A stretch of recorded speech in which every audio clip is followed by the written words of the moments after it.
Cricketer mister Rubel Hossain, আপনাকে নিয়ে আমি বেশি কথা বলতে চাই না, কারণ আপনি একটা ভালো খেলোয়াড় ছিলেন বাংলাদেশের।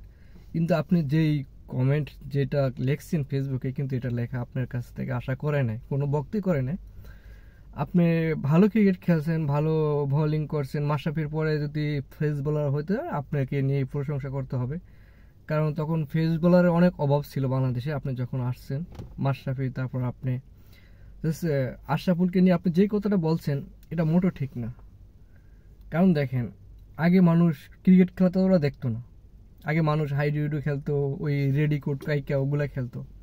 মানুষ কখনো ক্রিকেটের দিকে এতটা নেশা ছিল না। যখন আশরাফুল খেলা শুরু করে তখন থেকে মানুষ খেলা দিকে আগ্রহ শুরু করে। আশরাফুলের ব্যাটিং স্কিল দেখে মানুষের খেলার ভিতর একটা আগ্রহ আসে, তখনকার ছেলেদের ভিতর একটা আগ্রহ আসে যে না, এগুলা এখন আর রেডি খেলা যাবে না, এখন আর টিক কি টিকটক খেলা যাবে না, হাইডুইডু খেলা যাবে না, ঠিক আছে। এখন খেলতে হবে কি আমাদের ক্রিকেট। ক্রিকেটের প্রতি মানুষ একটা আকর্ষণ চলে আসে, সেই থেকে মানুষ ক্রিকেটকে ভালোবাসা শুরু করে। আজকে যেই ক্রিকেট ফ্যান ফলোয়ার দেখতে আছেন, আগে কিন্তু এতটা ছিল না। আগে ক্রিকেট খেলা দেখতে অনেক কষ্ট হতো মানুষের, সবার বাসায় বাসায়। এখন তো হাতে হাতে মোবাইল। তখন মানে 10 বাড়ি পরে একটা টিভি থাকতো, হয়তো যাদের একটু টাকা পয়সা ছিল তাদের ঘরে একটা টিভি থাকতো। আর এই কাজ টাজ ফালে রাইখা তখনকার পোলাপাইনগুলা এই খেলা দেখার জন্য স্কুলও যাইতো না, ঠিক আছে, লুকিয়ে লুকিয়ে খেলা দেখতে যাইতো। অনেক হাঁটতে হইতো, হয়তো বাজার একটা টিভি থাকতো, ওই বাজারে যায় খেলা দেখতে হইতো, 1 মাইল 2 মাইল হাইটে যায়। আপনি তখন থেকে মানুষের ক্রিকেটটা প্রেম জাগাইছে, ঠিক আছে। ক্রিকেটের প্রতি ভালোবাসা হয়েছে কারে দেখে? আশরাফুলটা দেখে। বাংলাদেশে ক্রিকেট জনপ্রিয়তা করছে কে বলেন? আশরাফুল। আপনারা মনে করেন যে আপনারা কি বলবো আর, এখন তো পোলাপাইনের খেলা দেখে না, এখন খেলা দেখলে গালি দেয়।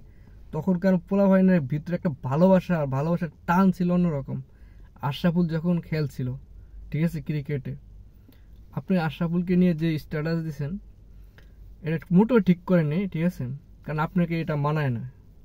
হ্যাঁ, আপনি ভালো বোলিং ছিলেন, ভালো বল করছেন, ক্রিকেটের জন্য কিছু করছেন, দেশের জন্য করছেন, এটা অস্বীকার করবো না। কিন্তু আপনি আশরাফুলের সাথে আপনার তুলনা হয় না, কারণ আশরাফুল সবার উপরে। বাংলাদেশের ক্রিকেট যেরকম একটা সিনেমা হলের ইন্ডাস্ট্রিতে সবাই কিন্তু হিরো হয় না, সবাই ছবি বানায়, সবাই কিন্তু হিরো হয় না, একজন হিরো হয়।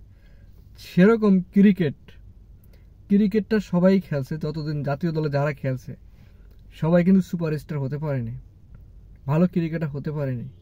এর ভিতরে একজনই হয়, সেটা আশরাফুল আপনি না খেলুক, সে দলে না থাকুক, তার ভক্ত সারা জীবন থাকবে, এটা আপনি মনে রাখেন। আপনাকে হয়তো 2 দিন পর কেউ চিনবো না, রুবেল হোসেন কে খেলছে, কিন্তু আশরাফুলকে সবাই চিনবে, এটা মনে রাখবেন। আপনি আশরাফুলকে নিয়ে আপনার কথা বলা ঠিক হয় না, এটার জন্য আপনি আসলে মোটেও ঠিক করেনি।